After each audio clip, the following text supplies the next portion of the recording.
حضرت ابو ہریرہ رضی اللہ عنہ فرماتے ہیں کہ ایک آدمی نے اللہ کے رسول صلی اللہ علیہ وسلم سے عرض کیا، بتایا کہ فلاں عورت جو ہے اس کے بارے میں یہ ذکر کیا جاتا ہے کہ وہ بہت زیادہ نمازیں پڑھتی ہے،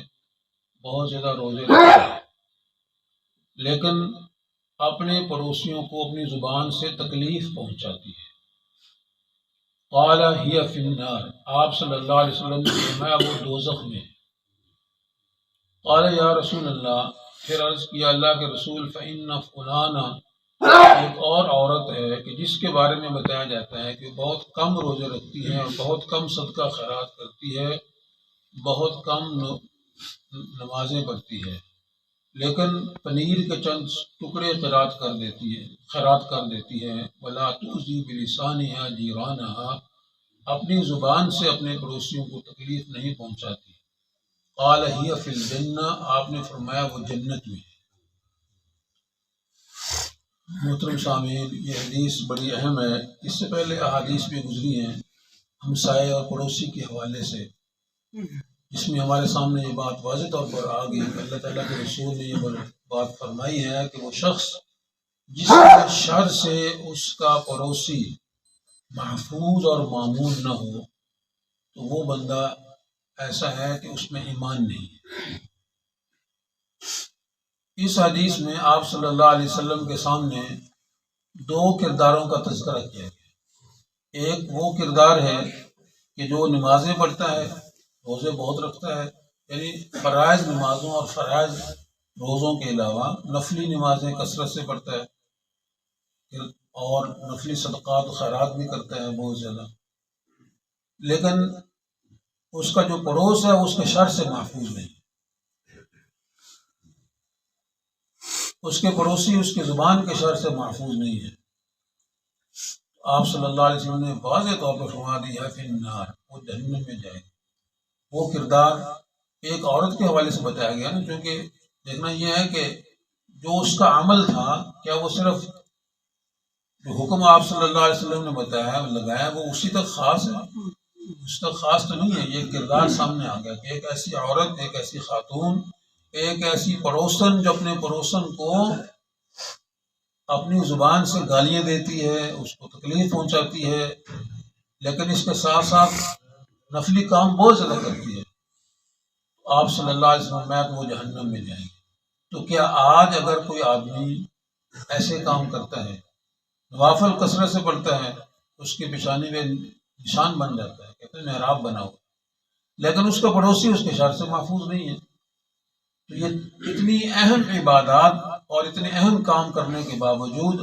اللہ کے رسول صلی اللہ علیہ وسلم کے اس فرمان کے مطابق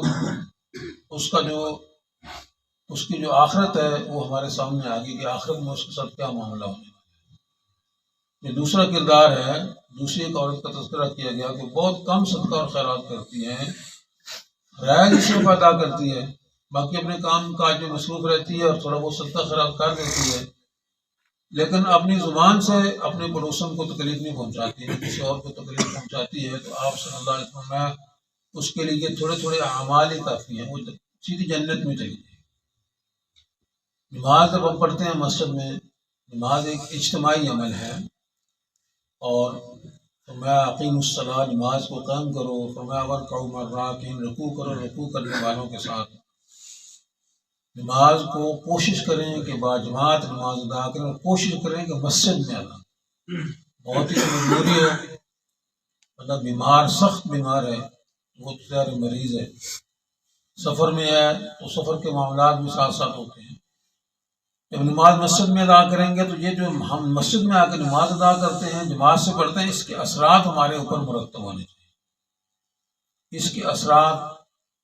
اخلاق حسنہ ہیں، انسانی زندگی کے اندر اخلاق حسنہ پیدا ہو جائیں، اجتماعی سوچ پیدا ہو جائے۔ جب اجتماعی عمل کریں گے، نماز باجماعت پڑھیں گے، ایک دوسرے سے ہمدردی، ایک دوسرے کے بارے میں پتہ کرنا کہ وہ ساتھی آج نظر نہیں آ رہا تو اس کی تیمارداری کی جائے، بیمار تو نہیں ہو گیا، ایک ہی سفر پہ گیا ہوا ہے۔ اگر گھر میں نماز پڑھ لیں گے تو یہ سوچ کیسے پیدا ہوگی؟ جب سب اکٹھے پڑھیں گے نماز مسجد میں آ کے، پھر یہ سوچ پیدا ہوگی۔ ہمارے یہاں آج کل یہ رواج بنتا جا رہا ہے کہتے ہیں گھر میں پڑھ لیتے ہیں، یار مسجد تو محفوظ ہی نہیں ہے، مسجد میں دھماکے ہو جاتے ہیں، یہ مسجد میں فلاں مسئلہ ہے، یہ مولوی صاحب سے بنتی نہیں ہے، قاری صاحب کا فلاں مسئلہ ہے، وہ گھر میں نماز پڑھ کے اپنا کام چلا لیتے ہیں۔ تو نماز جب اجتماعی شکل میں پڑھیں گے تو اس کے اثرات اجتماعی، ہماری سوچ تبدیل ہوگی، ہماری فکر تبدیل ہوگی، ہمیں پتہ چلے گا کہ ہم نے اکٹھے کیسے رہنا ہے، اس کے اثرات ہمارے گھر کے اندر بھی جائیں گے، پھر ہمیں پتہ چلے گا یہ ہمارا پڑوسی ہے، اس کے اوپر اس کے ہمارے پر کیا حقوق ہیں۔ تو بہرحال تفصیل میں جتنا چلے جائیں ہمارے سامنے باتیں کھلتی چلی جائیں گی۔ تو آپ صلی اللہ علیہ وسلم نے 2 کرداروں کے حوالے سے فتویٰ جاری فرما دیا۔ ایک کردار اگر نماز روزے کثرت سے کرتا ہے لیکن اپنے پڑوسیوں کو تکلیف پہنچاتا ہے، دفتر میں رہتے ہوئے اپنے ساتھ والے دفتر والوں کو تکلیف پہنچاتا ہے، کسی دوسری جگہ آپ کا پڑوسی ہے، دکاندار آپ کا پڑوسی ہے، اس کو آپ اپنے کسی عمل سے تکلیف پہنچاتے ہیں، اس کی دکان کا راستہ روک لیتے ہیں، اس کی دکان کے سامنے اپنا مال لگا لیتے ہیں، آپ زیادہ طاقتور ہیں، زیادہ پیسے والے ہیں، آپ کا رعب داب زیادہ ہے معاشرے میں، محلے میں، اس سے فائدہ اٹھاتے ہوئے، سیاسی فائدہ اٹھاتے ہوئے، مال کے لحاظ سے، طاقتور ہونے کے لحاظ سے فائدہ اٹھاتے ہوئے اس کو تکلیف پہنچاتے ہیں، تو پھر وہ اس کا نتیجہ یہی ہوگا کہ ہی فی النار، وہ دوزخ میں جائے گا۔ اور اگر آپ اس کو تکلیف نہیں پہنچاتے، نیکیاں کم کرتے ہیں، نفلی کام ہم کام کرتے ہیں لیکن اچھے اخلاق سے پیش آتے ہیں،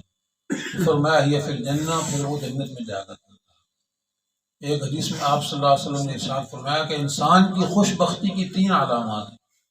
مختلف احادیث میں مختلف بیان فرمائے گی۔ اس حدیث میں فرمایا کہ انسان کی خوش بختی کی 3 علامات ہیں، فرمایا اس پر کھلا گھر ہو، اچھا گھر ہو، اور دوسرے میں فرمایا کہ اس کا پڑوسی اچھا ہو، نیک پڑوسی ہو۔ یہ انسان کی سعادت مندی ہے، اس کو نیک پڑوسی مل جائے۔ اس لیے جب مکان خریدتے ہیں یا مکان بناتے ہیں دعا کرتے ہیں یا اللہ اچھا پڑوسی مل جائے، تو یہ انسان کی سعادت مندی ہوتی ہے کہ اس کا پڑوس اچھا ہو، اور تیسرے میں فرمایا کہ اس کو آرام دہ سواری میسر ہو جائے۔ تو نیک پڑوسی مل جانا یہ انسان کی خوش بختی اور سعادت مندی کی علامت ہے، اور اس کے لیے بڑی اچھی بات ہے کہ دنیا کے اندر اس کی زندگی اچھی گزرے گی، اس کا پڑوسی اس کا خیال رکھے گا، دکھ درد میں شریک ہوگا، بیمار ہوگا اس کا پتہ کرے گا، جب فوت ہو جائے گا اس کے جنازے میں شریک ہوگا، دوسرے موقع میں اس کا خیال کرے گا، اگر اس کو مالی تعاون کی ضرورت اس کا قرض اس کو دے گا، مالی تعاون اس کے ساتھ کرے گا۔ اللہ تعالیٰ نے سمجھ نصیب فرمائے، عمل کرنے کی توفیق۔